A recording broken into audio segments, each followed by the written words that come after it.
Hi കൂട്ടുകാരെ, എല്ലാവർക്കും സുഖം തന്നെയല്ലേ? നമുക്കിന്നൊരു കൂൺ കറി ഉണ്ടാക്കി നോക്കിയാലോ? കൂൺ എല്ലാവർക്കും ഇഷ്ടമാണല്ലോ അല്ലേ? പക്ഷെ നമ്മളൊക്കെ പലപ്പോഴും ഉണ്ടാക്കിയാൽ ശരിയാകുമോ എന്ന് പേടിച്ച് പലരും ഉണ്ടാക്കാതിരിക്കുന്ന ഒരു സാധനമാണിത്. കാരണം ഹോട്ടലിൽ നിന്നൊക്കെ കഴിച്ച് അതിൻ്റെ രുചി പിടിച്ച് വീട്ടിൽ വന്ന് ഉണ്ടാക്കിയിട്ട് പല ആൾക്കാരും പറഞ്ഞു കേട്ടിട്ടുണ്ട്, പരാജയപ്പെട്ടു പോയിട്ടോ, ഒന്നും ശരിയായില്ല എന്നൊക്കെ. പക്ഷെ അത് നമ്മൾ കൃത്യമായിട്ട് ഉണ്ടാക്കി കഴിഞ്ഞിട്ടുണ്ടെങ്കിൽ, സത്യം പറഞ്ഞിട്ടുണ്ടെങ്കിൽ ഇതിനേക്കാളും രുചികരമായിട്ടുള്ള മറ്റൊന്നും തന്നെ ഉണ്ടാവില്ല എന്നാണ് എനിക്ക് തോന്നുന്നത്. കാരണം എന്ന് വെച്ചിട്ടുണ്ടെങ്കിൽ ചോറിനോടൊപ്പം ആയാലും ശരി, ചപ്പാത്തിയോടൊപ്പം ആയാലും ശരി, കൂണൊക്കെ ഇതേപോലെ കറി വെച്ചിട്ടുണ്ടെങ്കിൽ അതൊരു ഒന്നൊന്നര ടേസ്റ്റ് തന്നെയാണ് കേട്ടോ. അപ്പോൾ നിങ്ങൾ ഇതേപോലെ പരാജയപ്പെട്ടിട്ടുണ്ടെങ്കിൽ, ഇനി പരാജയപ്പെട്ടിട്ടില്ലെങ്കിലും ഇതേപോലെ ഒന്ന് ഉണ്ടാക്കി നോക്കൂ. തീർച്ചയായും ഇതൊരു വ്യത്യസ്തമായിട്ടുള്ള അനുഭവമായിരിക്കും, വ്യത്യസ്തമായിട്ടുള്ള രുചിയായിരിക്കും. അപ്പോൾ നമുക്ക് തുടങ്ങാം അല്ലേ? അപ്പോൾ അതിനാവശ്യമായിട്ടുള്ള സാധനങ്ങളൊക്കെ കണ്ടല്ലോ. തക്കാളിയുണ്ട്, അതേപോലെ കൂൺ ക്ലീൻ ചെയ്ത് വെച്ചിട്ടുണ്ട്, സവാളയുണ്ട്, ചുവന്നുള്ളിയുണ്ട്, പച്ചമുളകുണ്ട്, കറിവേപ്പിലയുണ്ട്, മുളക് പൊടിയുണ്ട്, പിന്നെ ഞാൻ എടുത്തിരിക്കുന്നത് ചിക്കൻ മസാലയാണ്. പിന്നെ അതേപോലെ സ്പൈസസ് ഉണ്ട്, ഇഞ്ചി വെളുത്തുള്ളി പേസ്റ്റ് ഉണ്ട്, പിന്നെ ചെറുനാരങ്ങ. അപ്പോൾ ഇത്രയും സാധനങ്ങളാണ് നമ്മൾക്ക് ആവശ്യമായിട്ട് വേണ്ടത്. പിന്നെ ഉപ്പും മഞ്ഞൾപ്പൊടിയും അത് എക്സ്ട്രാ നമ്മൾ ചേർക്കുന്നു. അപ്പോൾ നമുക്ക് ആദ്യം തന്നെ നമ്മളുടെ പാൻ അടുപ്പത്തേക്ക് വെച്ചിട്ട് നമ്മുടെ സ്പൈസസ് ഒന്ന് ഫ്രൈ ആക്കി എടുക്കാം. അപ്പോൾ അതിന് ശേഷം നമുക്ക് നമ്മളുടെ വെളുത്തുള്ളി, അതേപോലെ തന്നെ ഇഞ്ചി, പച്ചമുളക്, സവാള ഇതെല്ലാം ചേർത്ത് നന്നായിട്ടൊന്ന് വഴറ്റിയെടുക്കാം. അപ്പോൾ ഈ സ്പൈസസ് പ്രധാനമായിട്ടും ഇതിൽ ചേർക്കണം. കാരണം വെച്ചിട്ടുണ്ടെങ്കിൽ അതും കൂടി ചേർത്ത് കഴിയുമ്പോഴത്തേക്കാണ് ഇതിൻ്റെ ആ രുചി പ്രത്യേകമായിട്ടും നമുക്ക് തിരിച്ചറിയാൻ പറ്റുക. അതിനെന്തൊക്കെയാണ് വേണമെന്ന് വെച്ചിട്ടുണ്ടെങ്കിൽ നമ്മളുടെ ജീരകം, അതായത് പെരുംജീരകമല്ലല്ലോ, ചെറിയ ജീരകം, ഏതോ ജീരകം, ഇറച്ചിയിലൊക്കെ ഇടുന്ന ജീരകം, ആ ജീരകം. പിന്നെ അതിനുശേഷം കുരുമുളക്, കുറച്ച് കുരുമുളക്, അതായത് പൊടിക്കാത്തയും ചതയ്ക്കാത്തയും വേണ്ട കുരുമുളക്, പിന്നെ പട്ട, കറയാമ്പ്, അതേപോലെ തക്കോലം, ഇതെല്ലാം നമുക്ക് കുറച്ച് ചേർക്കാം. പിന്നെ ആവശ്യമുണ്ടെങ്കിൽ ബേ ലീഫ് ചേർക്കാം. അങ്ങനെ സ്പൈസസ് നമുക്ക് ഇഷ്ടമുള്ളത് ചേർക്കാം. പക്ഷേ എല്ലാം ഒരു മീഡിയം അളവിൽ മാത്രം ചേർത്താൽ മതി കേട്ടോ, ഒരുപാടൊന്നും ഓവറായി പോകണ്ട. അതിനുശേഷം നമുക്ക് അതൊന്ന് ഫ്രൈ ചെയ്തിട്ട് വേണം ഈ സവാളയും പച്ചമുളകും കറിവേപ്പിലയും ഇഞ്ചിയും എല്ലാം വഴറ്റിയെടുക്കാനായിട്ട്. ഇനി അതിലേക്ക് നമുക്ക് കുഞ്ഞുള്ളിയും കൂടി ഇട്ടിട്ട് വഴറ്റിയെടുക്കാം. അപ്പോൾ കുഞ്ഞുള്ളി ഇത്തിരി വലുതായിട്ട് തന്നെ അരിയണം. കാരണം സവാള ഇത് ഗ്രേവിക്ക് വേണ്ടിയിട്ടും കുഞ്ഞുള്ളി ഒരു സൈഡായിട്ടൊന്ന് ഒരു പിടുത്തം പിടിക്കാൻ വേണ്ടിയിട്ടും. അതെല്ലാം ഒന്ന് റെഡിയായി വരുമ്പോഴത്തേക്കും നമുക്കത് ഇതേപോലെ തന്നെ നമ്മുടെ മസാലപ്പൊടികളൊക്കെ ചേർത്ത് കൊടുക്കാം. ആദ്യം മഞ്ഞൾപ്പൊടി ചേർക്കാം, അതിനുശേഷം മുളക് പൊടി ചേർക്കാം, പിന്നെ മസാലപ്പൊടി, ചിക്കൻ മസാലയോ അല്ലെങ്കിൽ ഇനി ഗരം മസാല ഉണ്ടെങ്കിൽ ഗരം മസാലയോ നമ്മൾക്ക് ഇഷ്ടമുള്ള മസാലപ്പൊടി ചേർക്കാം. അതിനുശേഷം ഇതും നല്ലതുപോലെ ഒന്ന് വഴറ്റി ആ പച്ചമണമൊക്കെ ഒന്ന് മാറ്റിയെടുക്കാം. അപ്പോൾ അത് നല്ലപോലെ ഫ്രൈ ആയിട്ടൊക്കെ വന്നിട്ടുണ്ട്. ഇനി അതിലേക്ക് നമുക്ക് ആവശ്യത്തിന് ഉപ്പൊക്കെ ചേർത്ത് കൊടുക്കാനുണ്ട്. അപ്പോൾ ഗ്രേവി ഏകദേശം റെഡി ആയിട്ടുണ്ട്. പിന്നെ എന്ന് വെച്ചിട്ടുണ്ടെങ്കിൽ നമ്മൾ ഇതേപോലെ കറി ഉണ്ടാക്കുമ്പോഴത്തേക്കും ഒരിക്കൽ പോലും ഇത് നമ്മൾ വഴറ്റുന്ന സാധനങ്ങൾ എന്താ പറയുക, ആ ബ്രൗണിഷ് കളറൊന്നും ആവണ്ട, ജസ്റ്റ് ഒന്ന് വാടി വന്നാൽ മാത്രം മതി. അപ്പോൾ അതേപോലെ എടുക്കണം, എങ്കിൽ മാത്രമേ അതിൻ്റേതായിട്ടുള്ള ആ ഒരു ടേസ്റ്റ് കിട്ടുകയുള്ളൂ. ഒരുപക്ഷെ ചിലപ്പോൾ ബ്രൗണിഷൊക്കെ നോക്കാൻ പോയിട്ടുണ്ടെങ്കിൽ നമ്മൾ ഇറച്ചിക്കറി വെക്കുന്നത് പോലെ ചിലപ്പോൾ ഒരു കരിഞ്ഞ ചുവയൊക്കെ വരാൻ ചാൻസ് ഉണ്ട്. അപ്പോൾ അതുകൊണ്ട് അത്രയ്ക്കൊന്നും ഓവറായിട്ട് പോകണ്ട, ഒരു റോസ് കളർ വരുമ്പോഴത്തേക്ക് നമുക്ക് എടുക്കാം. ഇനി അതിലേക്ക് നമുക്ക് തക്കാളിയിൽ പ്രധാനമാണ് കേട്ടോ. അപ്പോൾ നല്ല പുളിയുള്ള തക്കാളി ഉണ്ടെങ്കിൽ നല്ല പുളിയുള്ള തക്കാളി, ഞാൻ നാടൻ തക്കാളിയാണ് ചേർത്തിരിക്കുന്നത്. അങ്ങനെ നമുക്ക് തക്കാളിയും ചേർത്ത് ആവശ്യത്തിന് ഉപ്പ് ഇട്ട് നല്ലതുപോലെ ഒന്ന് മിക്സ് ചെയ്തതിന് ശേഷം നമുക്കൊരല്പം വെള്ളം ഒഴിച്ചിട്ട് ഇതിനെ ഒന്ന് ഗ്രേവി ആക്കി എടുക്കണം. അപ്പോൾ ഇത് കണ്ടു നോക്കും, നമ്മളുടെ ഇതെല്ലാം കൂടി അങ്ങോട്ട് ഗ്രേവി ആക്കാനുള്ള സാധനങ്ങളെല്ലാം എണ്ണയിൽ കിടന്നങ്ങോട്ട് നല്ലപോലെ അങ്ങോട്ട് റെഡിയായി വന്നിട്ടുണ്ട്.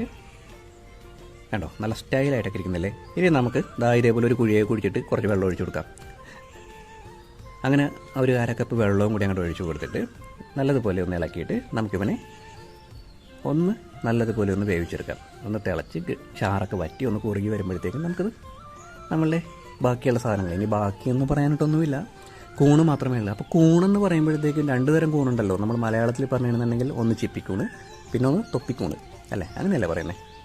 അപ്പോൾ ഈ 2 കൂണുകൾക്കും രണ്ടും വ്യത്യസ്തമായിട്ടുള്ള രുചികളാണ്.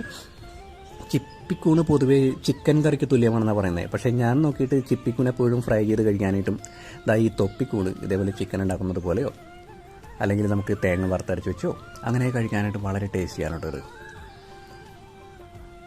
അപ്പോൾ പൊതുവേ എനിക്ക് തോന്നിയിട്ടുള്ളത് എപ്പോഴും ഈ കൂണ് തന്നെയായിരിക്കാം കൂടുതൽ ടേസ്റ്റ് എന്നാണ്. കാരണം പക്ഷേ ഹോട്ടലിൽ നിന്ന് കഴിക്കുന്ന കൂടുതൽ ആൾക്കാരും പറയുന്നത് ചിപ്പിക്കൂണ് തന്നെയാണ് ടേസ്റ്റ് എന്നാണ്. എന്ത് വേണമെങ്കിലും അവിടെ നമുക്കിപ്പോൾ ഇതുണ്ടാക്കാം, നമ്മളുടെ തൊപ്പിക്കൂണ്. അങ്ങനെ നമ്മളുടെ കൂണും കൂടി അതിലേക്ക് അങ്ങോട്ട് ഇട്ട് കൊടുത്തിട്ടുണ്ട്. ഇനി ഇതിനെ ഒന്ന് വേവിച്ചെടുക്കണം. അപ്പോൾ ഈ കൂണിന് ഇത്തിരി വേവ് കൂടുതലാണ്, ഏകദേശം ഒരു 10-15 മിനിറ്റ് ചെറിയ തീയിൽ നമ്മൾ വേവിച്ചെടുക്കേണ്ടി വരും. പിന്നെ എന്ന് വെച്ചിട്ടുണ്ടെങ്കിൽ ഇനി ഒരു തരി വെള്ളവും ഒഴിച്ചു കൊടുക്കേണ്ട ആവശ്യമില്ല. കാരണം കൂണെന്ന് പറയുന്ന സാധനത്തിൽ ഒത്തിരി ജലാംശം അടങ്ങിയിട്ടുള്ളതാണ്. അപ്പോൾ അതുകൊണ്ട് നമുക്കതിൽ വെള്ളത്തിൻ്റെ ആവശ്യമൊന്നും വരാൻ പാടില്ല. അപ്പോൾ അതിനു മുമ്പ് നമുക്ക് വേണമെന്നുണ്ടെങ്കിൽ ഇതാ കസൂരി മെത്തി ഇതേപോലെ ഒരു പിടി ചേർത്ത് കൊടുക്കാം. അപ്പോഴത്തേക്കൊരു വേറൊരു ലെവലാകും കേട്ടോ സംഭവം. കസൂരി മെത്തി വേണമെന്ന് നിർബന്ധമൊന്നുമില്ല, അതൊരു ഓപ്ഷനിലാണ്. പക്ഷേ ഇത് ചേർത്ത് കഴിഞ്ഞിട്ടുണ്ടെങ്കിൽ ആ രുചി ഒന്ന് മാറി നിൽക്കും. നമ്മൾ പ്രതീക്ഷിക്കാത്തൊരു രുചിയായിരിക്കും വരുന്നത്. പിന്നെ അതിനുശേഷം നമുക്ക് ഒരു ചെറുനാരങ്ങയുടെ പകുതി പീസ് എടുത്തിട്ട് അതിന് നീര് മാത്രം ഒഴിച്ചങ്ങോട്ട് കൊടുത്തിട്ട് നല്ലതുപോലെ മിക്സ് ചെയ്ത് നമുക്കിതിനെ ചെറിയ തീയിൽ പതിയെ ഒന്ന് വേവിച്ചെടുക്കാം. അപ്പോൾ ഇടയ്ക്കിടയ്ക്കൊന്ന് തുറന്ന് ഇളക്കിയൊക്കെ കൊടുത്തേക്കണം. കാരണം അടുക്കി പിടിച്ച് കഴിഞ്ഞിട്ടുണ്ടെങ്കിൽ ഈ ചെയ്യുന്ന കാര്യങ്ങളെല്ലാം വേസ്റ്റായി പോകും. അതുകൊണ്ട് നമ്മൾക്ക് കഴിക്കാൻ വേണ്ടിയിട്ടല്ലേ, അതുകൊണ്ട് നമ്മൾക്ക് എല്ലാം ശ്രദ്ധിച്ച് തന്നെ ചെയ്താൽ മതി. പിന്നെ എന്ന് പറഞ്ഞിട്ടുണ്ടെങ്കിൽ നമ്മളിപ്പോൾ ഉണ്ടാക്കുന്നത്, അതായത് ഞാനിപ്പോൾ ഒരു സാധനങ്ങളും നിങ്ങൾക്ക് പറഞ്ഞു തരുന്നത് ഞാനിതൊക്കെ പരീക്ഷിച്ച് നോക്കി കഴിച്ചു നോക്കിയിട്ട് ആണ് എല്ലാ വീഡിയോയും ഞാൻ നിങ്ങൾക്ക് വേണ്ടിയിട്ട് പങ്കുവയ്ക്കുന്നത്. കാരണം വെച്ചിട്ടുണ്ടെങ്കിൽ ഇത് ഞാനൊരു യൂട്യൂബിന് വേണ്ടിയിട്ട് എടുക്കുന്ന വീഡിയോ ഒന്നല്ല, വീട്ടിൽ കഴിക്കാൻ വേണ്ടിയിട്ട് ഉണ്ടാക്കുന്നതാണ്. അപ്പോൾ അതുകൊണ്ട് നമ്മൾ മായവും മന്ത്രമൊന്നും കാണിക്കുന്നില്ല. ധൈര്യമായിട്ട് നിങ്ങൾക്കും ഇത് ഉണ്ടാക്കി നോക്കാവുന്നതാണ്. കാരണം വെച്ചിട്ടുണ്ടെങ്കിൽ നമ്മൾക്ക് സ്വന്തമായിട്ട് കഴിക്കാൻ വേണ്ടി നമ്മൾ ഉണ്ടാക്കുന്ന വിഭവം ഒരിക്കലും മോശമാവില്ല, അല്ലേ? അവിടെയാണ് ഇതിൻ്റെ പ്രത്യേകത. പിന്നെ എൻ്റെ എല്ലാ കൂട്ടുകാരും അങ്ങനെ തന്നെയാണെന്നാണ് എൻ്റെ ഈ വിശ്വാസം. എല്ലാവരും അങ്ങനെ തന്നെയാണ്. കാരണം വീട്ടിലുണ്ടാക്കുന്നത് നമ്മൾ പ്രൊഫഷണലൊന്നും അല്ലല്ലോ, യൂട്യൂബിന് വേണ്ടി മാത്രം എടുക്കാനായിട്ടല്ലേ. എങ്കിലും ഞാൻ ജസ്റ്റ് ഒന്ന് പറഞ്ഞതാ. അപ്പോൾ ദേ നമ്മളുടെ കൂണൊക്കെ ഇങ്ങനെ റെഡി ആയിട്ടൊക്കെ വരുന്നുണ്ട്. അപ്പോൾ ദേ ഇത്രയേ ഉള്ളൂ നമ്മളുടെ കാര്യം, അതായത് കൂൺ കറി ഉണ്ടാക്കുന്നതിൻ്റെ കാര്യം. ഇതിപ്പോൾ ശരിക്കും പറഞ്ഞിട്ടുണ്ടെങ്കിൽ ഇപ്പോൾ ചിക്കൻ കറി പോലെ തന്നെയാണ്. ടേസ്റ്റ് എന്ന് പറഞ്ഞിട്ടുണ്ടെങ്കിൽ ചിക്കൻ മാറി നിൽക്കുന്ന ഒരു രുചിയാണുണ്ടോ. കണ്ടോ, ഇതിപ്പോൾ വെന്തിട്ടില്ല ഏകദേശം, എന്നാലും ആ ഗ്രേവിയൊക്കെ വറ്റിയിട്ട് ഒന്ന് വെന്ത് പകുതി മുക്കാൽ ഭാഗത്തോളം ആയിട്ടുണ്ട്.